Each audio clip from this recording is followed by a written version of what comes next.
Okay, so if we look at the laws of logarithms, the first law is, I guess you'd call it the product law. When we have a product, log of any base b of two numbers, x times y, the rule is that you can add the separate logarithms of the factors. So we're gonna test that out here. Let's do an example. Let's start with log of 12. Okay, base. Well, let's do base 10 so we can check it on our calculator. And actually, instead of 12, let's make that 120. Okay, so we have some larger numbers. Log of 120. Okay. So what this means is, if we can split 120 into two factors, we should be able to add the separate logarithms. So let's just test it out. So what are a couple factors of 120? Shout it out. Okay, 12 plus, what's the other factor then? 10. Okay. So let's evaluate this. And again, I didn't need to put 10 there, right? It's a common logarithm. So if you get on your calculator and we look at log of 12 equals 1.07918. 0.07918 approximately. And the log of 10, oh, do we even need to put this into our calculator? 10 to the power of what gives me 10? 1. 1.000, right? Okay, so you don't even need to put that in your calculator, but let's just double check it to make sure. Right, so the log of 10 is 1. Okay. Now, let's go over back here and let's do the log of 120, just to confirm. So the log of 120 is 2.07918. And that looks like to be the sum of these two. Okay? Okay, so with one example, it's confirmed. Now, of course, we could change the factors. Okay, 60 and 2.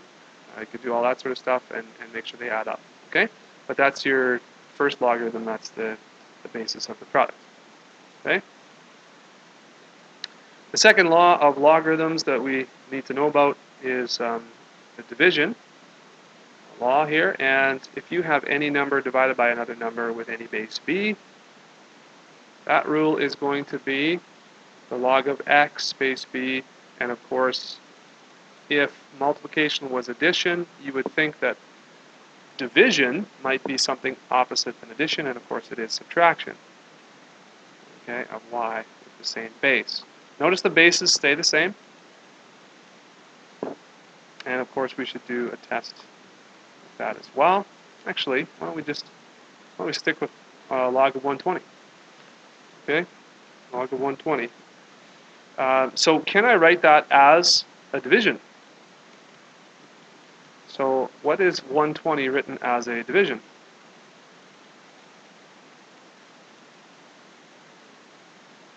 Well, we could go 240 divided by 2, I guess, couldn't we?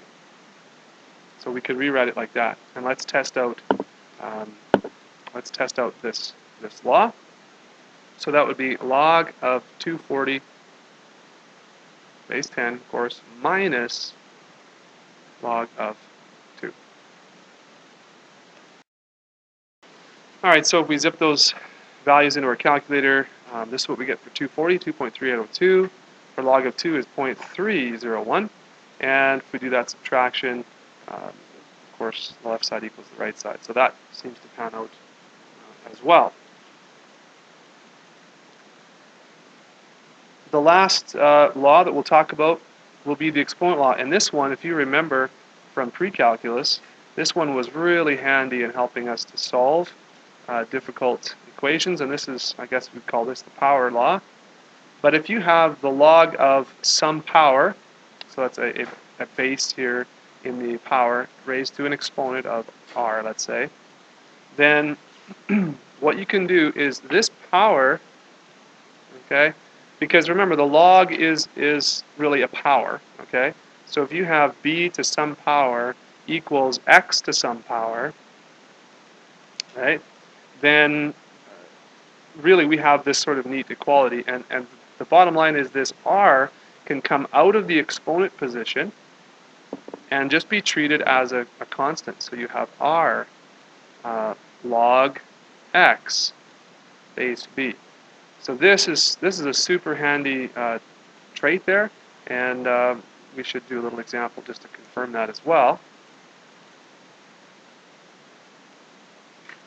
So if we have log of, well, let's say 16, okay, and we'll do base 10.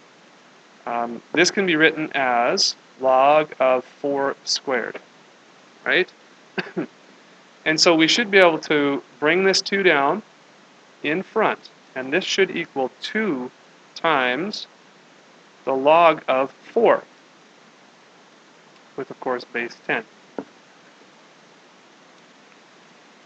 So if we get on our calculator and clear that up, and let's take the log of 16 is 1.20411. Okay, right? So 10 to the power of 1.2 will give us 16. And if I did 2 times the log of 4, I should get, and I do, the exact same answer. All right? So that's a really neat, handy law, and of course, it turns out to be true as well. All right, so let's take a look at some examples. This question here is first question in your in the exercises in the textbook. It says use the laws of logs to rewrite each expression in a form with no logs of products, quotients, or powers. Okay, so basically write this as some kind of exponential equation. Get rid of the log. Okay, so for number 1 here, we take a look at number 1. We are going to use this base, right? And we're going to have write this to some power, and it's going to equal this right here. Okay. So what we could do is we could just do that. 2 to the power of, y equals x times x minus 1. All right. Now it says rewrite each expression in the form of no logs of products, quotients, or powers.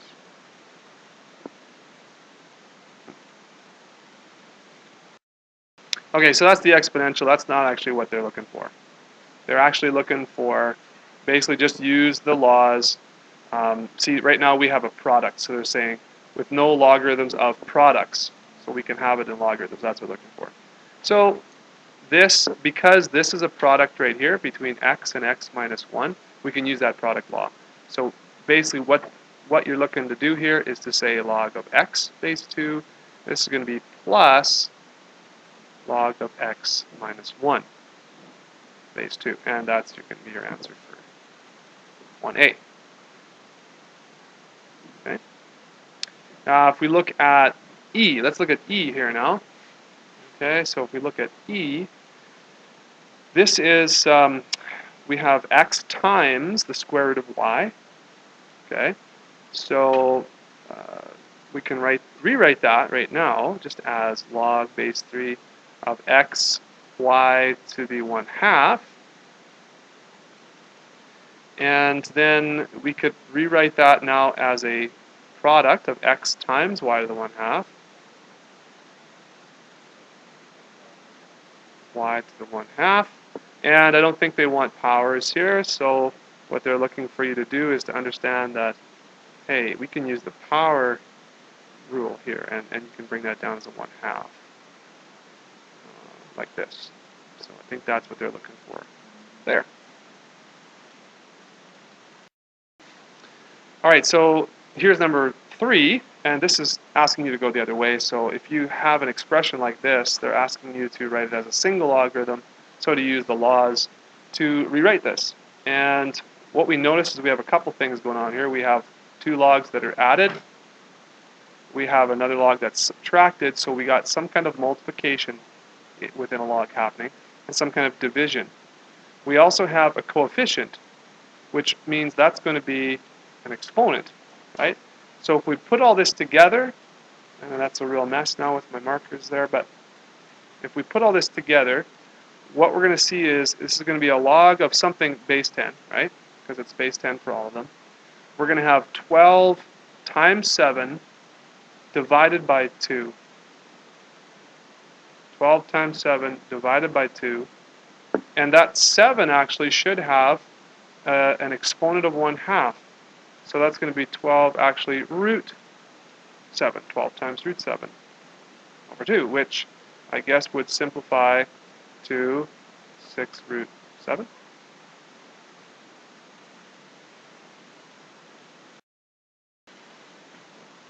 All right, let's look at E. E looks kind of tricky.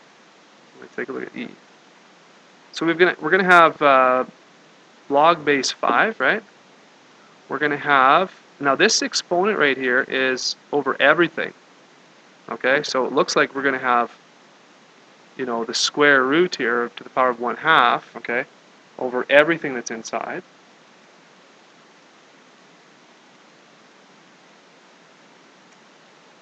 Yeah. Okay, yeah, I think we can do that. We could distribute that 1/2 too, but I think that, yeah, it might actually be different. Okay, let's do it 2 different ways. We're going to do this way first, but we're also going to distribute that 1/2 inside, which I think might be the way you're supposed to go with this. So this is going to be x, right? And we've got times y, but that y is going to have a power of 2. And it's going to be divided by z, but that z is going to have a power of 3. So let's try and combine all this stuff. So x and times y squared, right? And then divided by z cubed.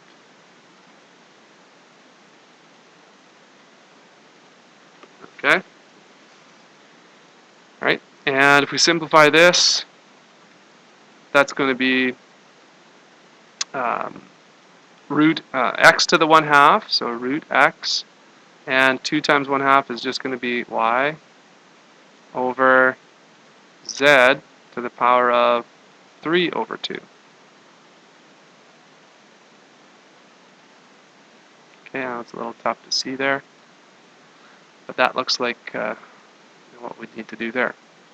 Now, the other way to do it, I guess what I was mentioning before, is if we applied this 1/2 into each term, was the question, how would that work? Well, then we would have log base 5, and let's see what would happen. So this would be x to the 1/2, or root x. 1/2 times 2 would be just plain old y. 1/2 times 3 would be 3 over 2, so we'd have z to the 3 over 2 here, and you're going to get the exact same answer, I guess. So there we go. So you can do it either way. The bottom line, you get the same answer.